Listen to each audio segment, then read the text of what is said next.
ابو جهل خو د نبی علیه السلام سخت دشمن او تاسو ته پته او د هغه به دا کوشش و چې پیغمبر علیه السلام ته په څه نه څه تکلیف ورسو. دا ورته پته وه چې د نبی علیه السلام مبارک دا عادت دی چې دی د کافرانو هم تپوس کوي. رسول الله مبارک به د کافرو پوښتنې لمته ولې د شر نه به هم بچ شو او بل به دې خوشحاله شي رغبت په پیدا شي که الله چې ته مسلمان کړي. نو ابو جهل د قصد ځان ناجوړه کړه او د دروازې مخې ته یو کوي وکناو او په هغه کوي داسې جور وکناو چې د خولې تنګه وه او ویښې کولاو و او د پاسه یې پې سانګې مانګې کېښودلې او نری خاوره یې پې واچوله. مطلب یې دا و چې دی به زما تپوس ته راځي نو دی کې به وغورځېږي. چې وغورځېږي نو دی خو خوله تنګه ده او ویښې کولاو دی نو چې مونږ یې راوباسو په جای یې خپې ږدو نو جای به ورپسې غورځېږي. نو مونږ به چې وروره ولې بس کوي کنده ځای کنده و ځای خټه و خراب و پکې پرېوته نو او نو بس پکې به ختم شي. چې رسول الله مبارک ته چا ووایي چې ابو جهل څومره دونه ناجوړه دی دا قصد یې ځان ناجوړه کړی نو پوښتنې لی روان شو. نو چې کوي ته نږدې شو نو جبریل علیه السلام ورته راغی ورته ویې مور د کوې درته کنېستلی دی. نو رسول الله مبارک واپس شو. نو ابو جهل ته چا وی اخو د لارې نه واپس شو نو را منډه یې کړی چې ودرېږه ځان ورته وښیم چې راځه دې به راشي پرې وبځي. نو بعضې وخت کې یو سړی چې په هیبت شي بیا عقل کار نه کوي نو چې را منډه یې که خیال یې نو پاکوي کې په خپله ور پرېوت. عبدالرحمن بابا وایي که نه وایي کوی نه مه کنه د بل سړي په لار کې وایي چېرې ستا به د کوهي په غاړه لاړ شي نو بل تسکیب مه کنه او ګورې ته به پکې پرېوځې. نو چې پکې سینګ پرېوته پاکوي کې لاندې نو بس گیر شو پکې. نو چې څوک بدل په غاړه به خپې خوده نو ابه پکې ور خاوره پرېوته. نو وی مه ور په غاړه مه ګرځې زه خو هم د نامه پورې غیب کړم په خاوره کې. نو رسۍ چې به یې ښکته کوله چې ارستیم نه شو هلته غاړه کچوه غاړه پې ور پرېوتېده دا څه جنجال دی. نو رسول الله مبارک ته چاله وی زه یې راوباسم خو که مسلمانېږي.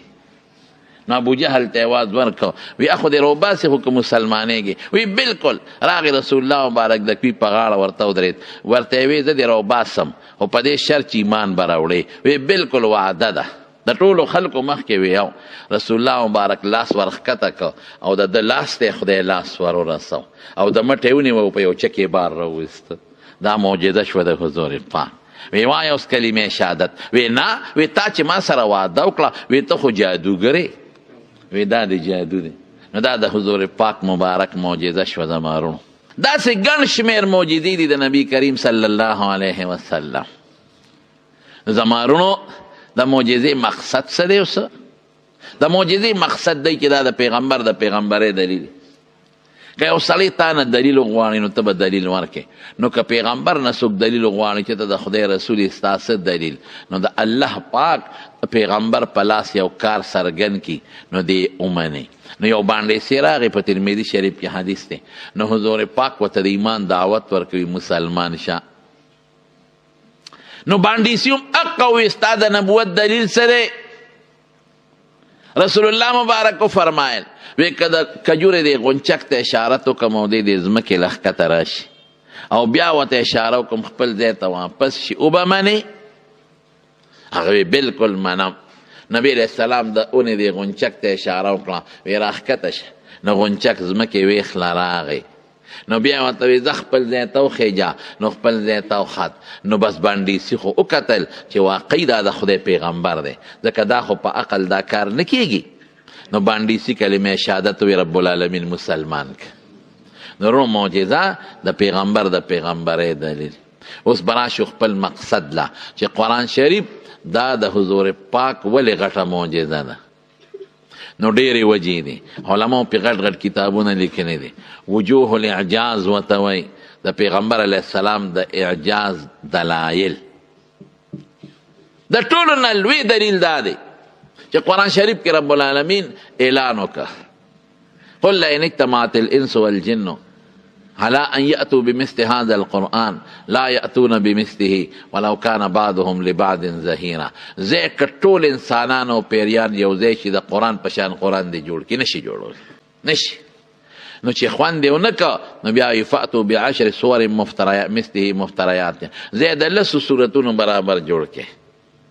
نو چې خوند یې ونه که جوړې نه کړی شو نو بیا وایي وان کنتم فی ریب مما نزلنا علی عبدنا فأتوا بسورة من مثله وادعوا شهداءکم من دون الله ان کنتم صادقین فإن لم تفعلوا ولن تفعلوا فاتقوا النار التي وقودها الناس والحجارة وعدت للکافرین دی د یو رکوټي صورت برابر جوړ کې سورتین دا تنوین د تقلیل د پار رکوټي سوره کوثر په ټولو سورتونو کې رکوټي سورت دمره جوړ کې قسم دې که تر ننه پورې د هغې برابر صورت هم دې خلکو جوړ کړی شي حالانکه دا چلنج دا پښتنو ته نو د عربو ته دا چلنج هغې خلکو ته چې د هغې مثال تر ننه پورې د عربي ادب په میدان کې نشته هغې خلکو ته چلنج و چې هغې خلکو کې لبید غوندې خلک تیر شوی دی او امرؤ القیس غوندې خلک پکې تیر شوی دی او دوی به قصیده ولیکله یو نظم او د بیت الله په دروازه به یې ټک واو بیت الله ته خو هر څوک راځي وایي داسې دې څوک جوړ کړي داسې چلنج به یو بل له ورکو په ادبیت کې لیکن قرآن چلنج ورکه تر ننه پورې د قرآن په شان پوټینې صورت دوی جوړ نه کړی شو چې د قرآن شان قواعدو باندې مشتملي فصاحت و بلاغت پکې وي او لږې خبرې او ډېر لوی مضمون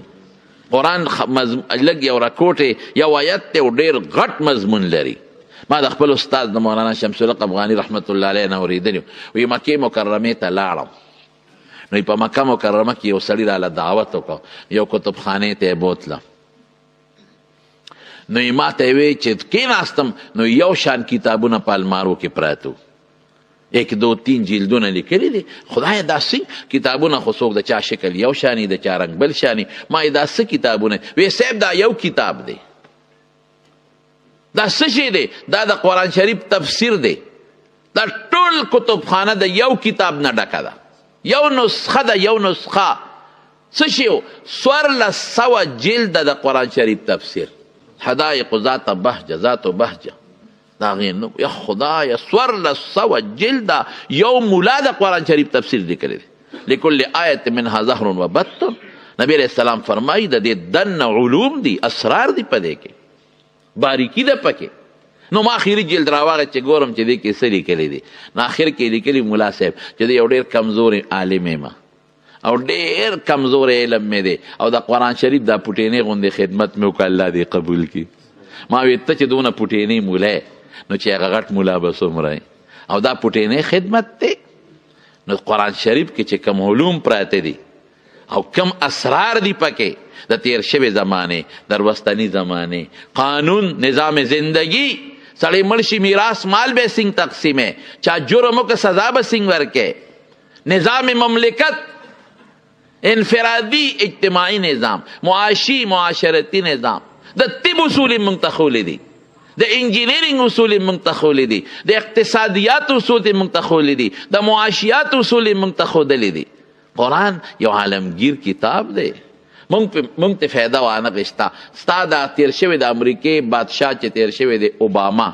دا هغه سټیټمنټ ما په خپله کتلی دی ما په خپله د هغه بیان کتلی دی هغه وایي زه د مسلمانانو د کتاب د قرآن شریف نه راهنمایي اخلم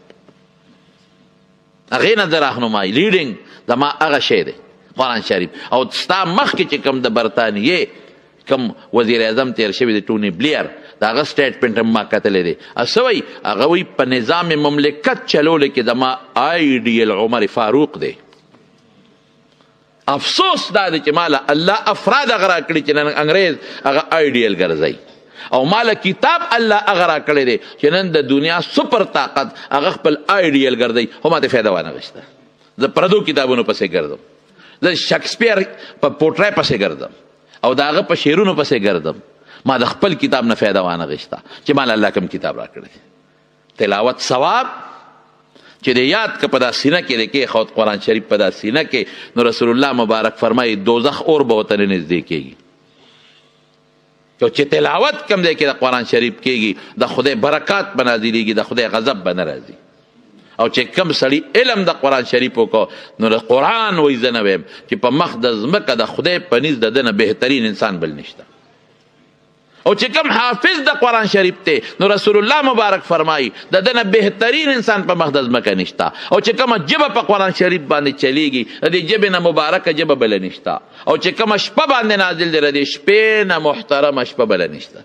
افسوس دا دی چې موږ نن قرآن له توجه ورنکړه نن مونږ قرآن ته د شوق نظر ورنه کړ. مونږ نن قرآن له دونه ټیم هم ورنه کړ څومره ټیم چې مونږ فیسبوک له ورکوو.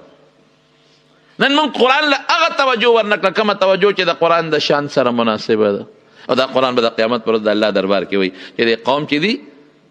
دی د شاته غورځولی، دی شاته غورځولی. الله ما ته د قوم نظر نه دی کړی، هغه ټول خپله دنیا پسې لګیا و، ما تلاوت یې نه دی کړی. قسم دی زمونږ مشرانو حضرت ابوبکر نلوی سړی بلو رضی الله عنه د شپې به د قرآن شریف تلاوت کو. حضرت عمر فاروق نلوی سړی بلو د شپې به د قرآن شریف تلاوت کو. زمونږ حضرت امام ابو حنیفه رحمت الله علیه متعلق راضي څونه تلاوت به کو. په رمضان کې به د شپې یو شپې ته ختمونه کول، یو به تراو کې کو او دو رکعاتو کې به 2 ځله قرآن شریف ختمه.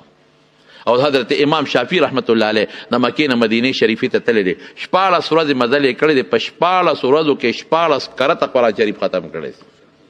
او حضرت عثمان رضی الله عنه بیت الله ته راوتی دی، 2 رکعات لمونځ یې کړی دی، په 2 رکعاتو کې 2 ځله قرآن شریف ختم کړی. دا د قرآن مینه او محبت او شوق. نورونو د قرآن شان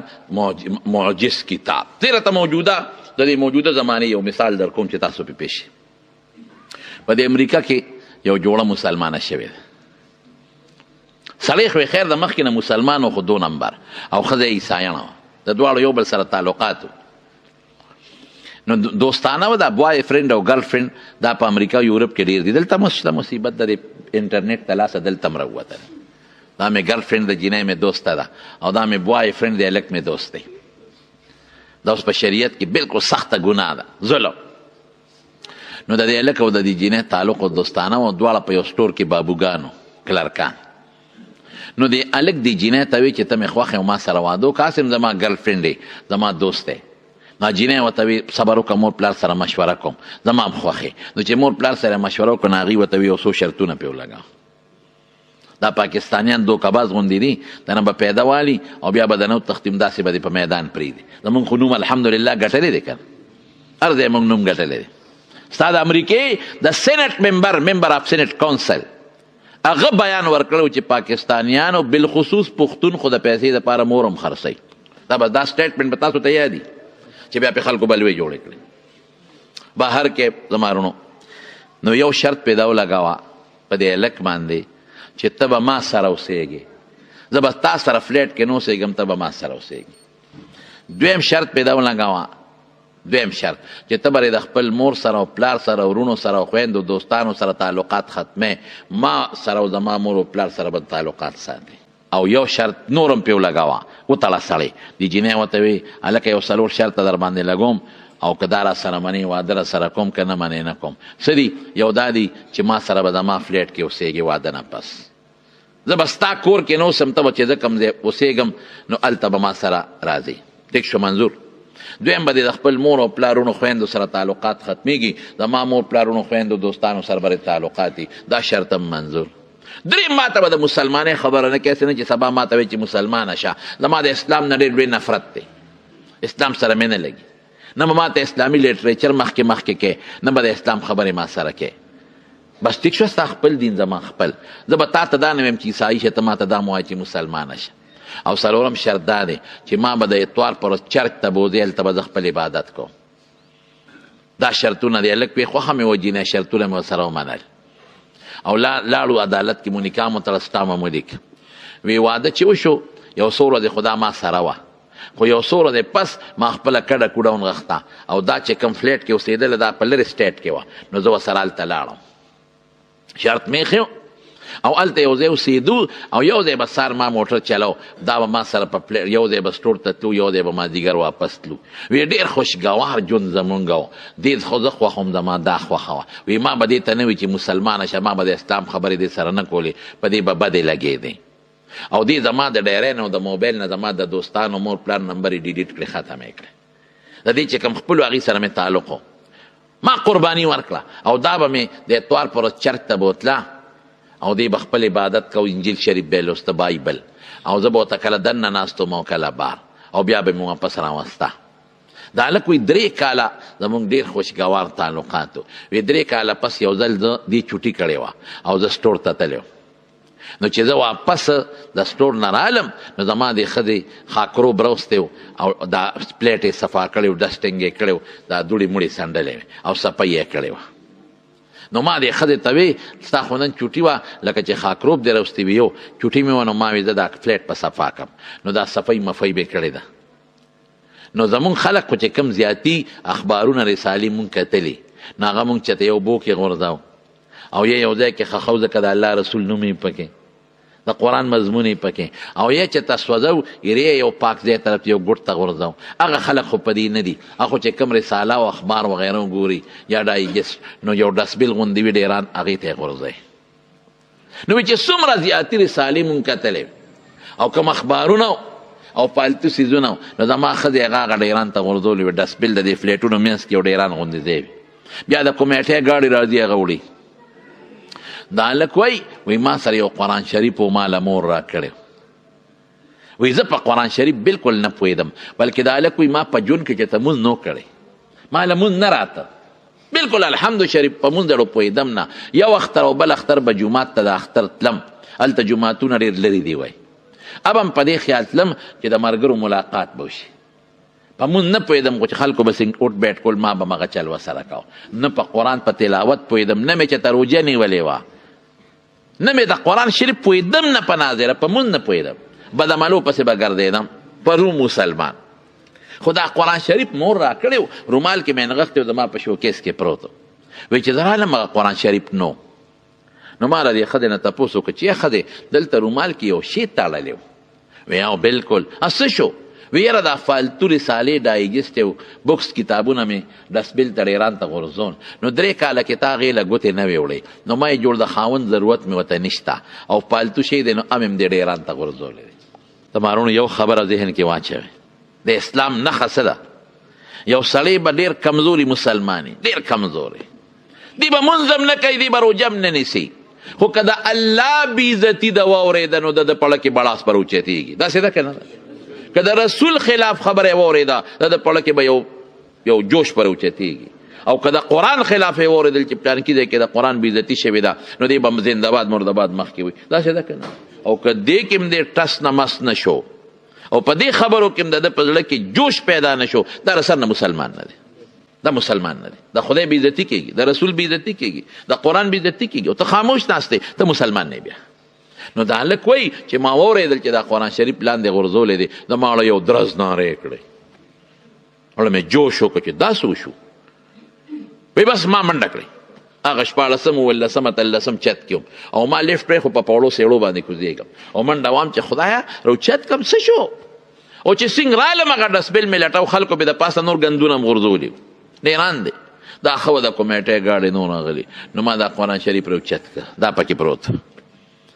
او چې څنګه مې راوچت کړه او د دې قرآن شریف نه ما دا خټې پرتې دي رومال ګن کې پروت دی ما ته دا رومال او دا هر څه دوړې وڅنډلې او ما راوچت کړه او دې سینې پورې مې کلک جوخت ولګاو نو ما له بې اختیاره جړه راله ډېر مې وجړل او یو سوچ کې پرېوتم یو ټینشن کې پرېوتم د دماغو ته مې څه لهرونه را روان دي د بره نه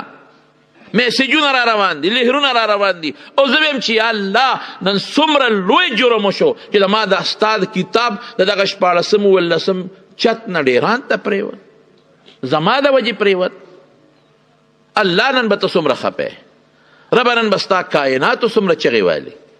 ربه نن ستا فرشتو به څومره چغې والي دا څه شو بس په دې قرآن په دې مظلومیت مې خفه دی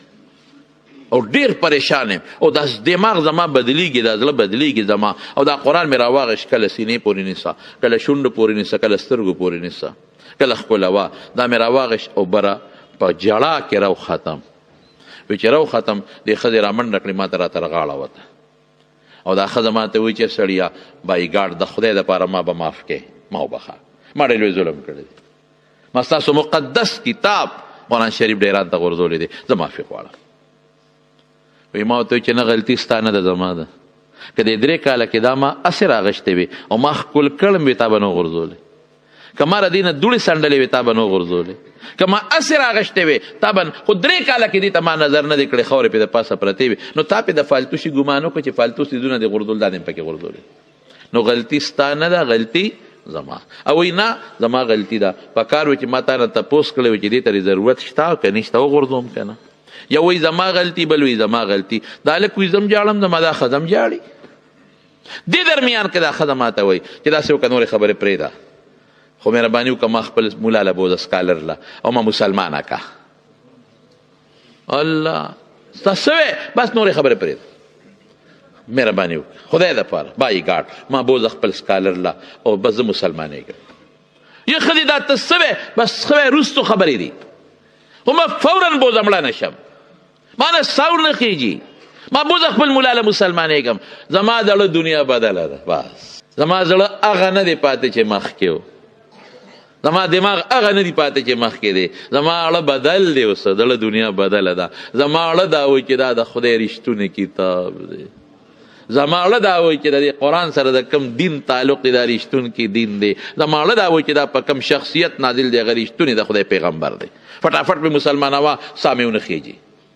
ښځې په دې خو پوهېږه چې ولې مسلمانېږې وایي ته ګاډی سټارټ کړه لار باندې درته خبرې کوم ما ګاډی سټارټ کړه دا مې کېنوله او دا جاړې هغسې اوښکې روانې دي دا هم په دې قرآن خفه ده هغې خو نه پوهېږي ما ته وایي چې ما زر مسلمانه کړه چې دا قرآن دې سینې پورې ونیسم ما پیتې وغواړم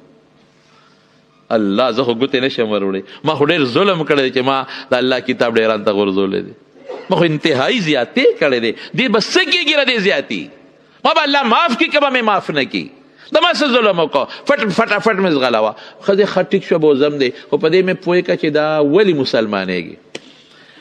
و چې تا ما نه تپوس وکړو چې دلته خو یو شي رومال کې تړلی و څه شو ما ما ښکته ورته منډه کړې نو دغې پورې ما ته پته نه وه مې د خاوند څه قیمتي بوک دی یا کتاب هر څه چې دي مې جوړ وغورځو دا مې ښه نه دي کړی نو ما په دا روشندان کې درته کتل په دا کړکۍ کې مې درته کتل نو چې تا ډېران نه دا راوچت کړه که نه او د دې نه دې رومال لرې که نو قسم دی چې د دې نه یو غونډس کې رڼا راوچته شوه ما لیده رڼا بره راتله او په دې کړکۍ را دننه شوه او چې را دننه شوه نو زما په دې سینه کې ور دننه لاړه لکې مې هغه شی پروت دی اوس زما اړه دنیا بدله شو بس هغه نه ده اوس هر څه بدل چینج او زما اړه دا وایي چې دا رښتونی کتاب شابه بوزه مې هغه جومات ته چې ما پکې 3 کاله مخکې د اختر مونځ کړی هلته مې بوتله او د ما د ښځې د هغه ملا صاحب په ژبه کلمې شهادت ووایي خدای مسلمانه کړه او زم برای نام مسلمانو ما هم د خپل ایمان تجدید وکړه دا ښځه څه وایي دې ورته آل ورلډ وایي ټوله دنیا په ټوله دنیا کې واحد د هغه ښځه تاریخ استډي ډېره ده مطالعات ډېره ده په ټوله دنیا کې واحد د هغه ښځه چې ما ته الله پاک صرف او صرف د قرآن شریف په کتو ایمان را نصیب کړی دا د قرآن اعجاز دا موجوده نن هغه حافظه ده په امریکا غوندې کې ملک کې او نن هغه عالمه ده نن پی ایچ ډي ډاکټره ده د اسلام او هغه خاوند چې مال په نادره قرآن نه راته نن حافظ دی او نن عالم دی او په امریکا کې خپل سنټر جوړ کړی د اسلامیک سنټر دارالعلوم او دا جنیوي زما او زما د خاوند د برکت نه الله پاک بشمیره غیر مسلم مسلمانان کړل بنیاد د خدای قرآن مارونو قرآن ډیر عظیم کتاب دا د قرآن د رسول الله مبارک نے 1400 سال بعد قرآن کا اعجاز ہے 1400 سال بعد اللہ تعالی ہم کو یہ سکھاتا ہے خی اللہ پاک کہ دیکھو میرے قرآن کو اس قرآن کو دیکھنے والے کافر جب دیکھتے ہیں تو اوت مسلمان بن جاتے ہیں لیکن مسلمان کے ساتھ اپنے گھر میں الماری میں پڑا ہے وہ اسلام سے خارج ہوتا جاتا ہے دازا سے کہنا دا ما فیدا وانا غشتا دیتے روانے ما دا قرآن تعلیمات ہوتا ہونا قتل ما دنیا غشتے دا پا دے نپویگم چی دا دنیا بسونا پوری دا پکی پروتے مولا پوری دا ٹوکے کو مدرسې پورې زه ټوقې کوم ګیري پورې زه ټوقې کوم پټکي پورې زه ټوقې کوم تبلیغ پورې زه ټوقې کوم نیکانو پورې زه ټوقې کوم تصوف ته زه کنځل کوم اسلام ته زه څه وایم اسلام ته زه کاله قانون وایم اسلام ته زه په بیکول په نظر ګورم دا خو زوړې خبرې دي او دا نوې زمانې والا خلک درته یادوم دا نوې تعلیم والا ماشومان درته یادوم دا د اسلام نه باغي قوم درته یادوم خو جی 1400 سال مخکې سره د دې تعلق اوس څه تعلق دی دا خو هغې معاشرې سره فټ و دې معاشرې سره څه دا فټ دی قسم د خدای په ذات والله بالله تالله چې د قرآن سره تا خپله معاشره برابر کړي نی او په دې قرآن کې په دې معاشره کې امن راغی او سکون راغی راشه ما په دې مخ لاړې وتوکه ما له خو نظام خدای را کړی ولې خدای ته هغه معاشره معلومه و دا نه وه معلومه تا خو په خدای ایمان نشته الله ته پته وه چې دا قرآن تر قیامته پورې نافذ العمل دی او دا هدایت تر قیامته پورې دی تر قیامته پورې چې څومره قومونه راځي هغې ټولو لپاره مساوي نظام دی موږ ځان لرې کړی موږ وایو لکه ټکنالوجي او قرآن وایي کوه که نه تا خو نه منې کوي تا ته خو وایي چې په یو غشي پیغمبر مبارک وایي هغه زمانه کې غشي اوس میزایل دی 3 کسه جنت ته بوځو اعدوا لهم ما استطعتم من قوه ته ته کله شه تا خو قرآن د تجارت نه نه منې کوي عثمان صاحب نه ته مالدارېدی نه شي د عبدالرحمن ابن عوف نه ته مالدارېدی نه شي اخو د حضور پاک زمانه کې تجارتونه مو او د حضور پاک مبارک زمانه کې زمینداری وي او خانو دی زمانه کې موټرې دي د هغې زمانې مطابق د تعیش سامانو د ضرورت سامانو قسم شته وی رجال لا تلهیهم تجارت ولا بیع عن ذکر الله دغه خلکو د تجارتونو او د زمیندارو او د مال د خدای نه نه دي غافل کړي قرآن وی ځان د خدای نه مه غافل کوه دا نه وی چې دکان مه کوه دا نه وی چې تجارت مه کوه رسول الله مبارک فرمایي چې کم سړی حلال تجارت کوي دا فریضه بعد الفریضه ده حضرت سعد رسول الله مبارک له په مخه ورغی چې ستړي مه شي وکړل د الله سې سخت و غوټې وي د دواړو جهانو مبارک سردار فرمایي سعد داسې دي وی صاحب په دې کوداله وم په دې چاري وم په دې بچو له نفقه ګټم د دواړو جهانو مبارک سردار د هغه لاسونه راواغېستل او ښکلې کړل ورته وی دا لاسونه به د جنت ته دي نو ما د تجارت نه منې کوي دا غلط فهمي رسته خو وایي چې مونځ کوه ورسره تلاوت ورسره کوه علم ورسره کوه 4 بچي دي 2 مدرسې ته ولېږه که نه یو پکې ولېږه اسمرې بل اوس پاتې کېږي خو نه د مقبره کې څومره خلک دفن پلار څه شو مور څه شوه نیا څه شوه نیکه څه شو ګاونډي څه شو دغسې موږ هم روان یو رونو زما د خبرې مقصد قرآن عظیم کتاب نو قرآن سره به خپل تعلق برقرار ساتو ها عملی تعلق به بچو علم وکړې حفظ پې وکړې ناظرې ته کښېنوې تلاوت پې وکړې مټې نیسې ځان سره جومات ته بوځې او لږ مهرباني وکړې دا موبایل یې د ماشومانو ته مه پرېږدې دغه قرآن لاس کې ورکړې تسبیح لاس کې ورکړې کشر کل مو تباه کړ پیسو نه مخلاص کړل صحت نه مخلاص کړل وخت مو ورله تباه کړ دین نه مخلاص کړل ټول اوس په بربند فلمونه ګوري خو موږ بچي تباه کړل غرق مو کړل که دې معاشرې نه ستا بچي رنګ واغېسته نو چې دا ځوانېږي والله که پلار ته د پلار په نظر بیا وګوري مور ته به د مور په نظر خلک د برطانیې او د یورپ د معاشرې صفت کوي ما یې سټډي کړې ده ما کتلې ده یورپ معاشره قسم په خدای لاړې پیتوکه نه پکې پلار شته او نه پکې مور شته نه پکې ښځه شته ښځه خو هغې چې د خاوند خپلی دا څه یورپ دی ازادي ده پکې ما ته یو سړی وایي چې ازادي ده او بیا تا ته به هم ازادي وي او خپل خواهش به پوره کړې خو ستا ښځې ته به هم ازادي تا ته به هم ازادي پردی خور لور به خپله ګڼې خو ستا خور لور ته به هم ګورې ازادي دا مو وایه چې یوازې ما ته ازادي رو زه به خپل خواهشات پوره کومه نه ستا خور ته به هم ازادي ستا ښځې ته به هم ازادي ستا لور ته به هم ازادي ستا مور ته به هم ازادي ستا مخکې به الله دې موږ ته اسلامي معاشره راکړي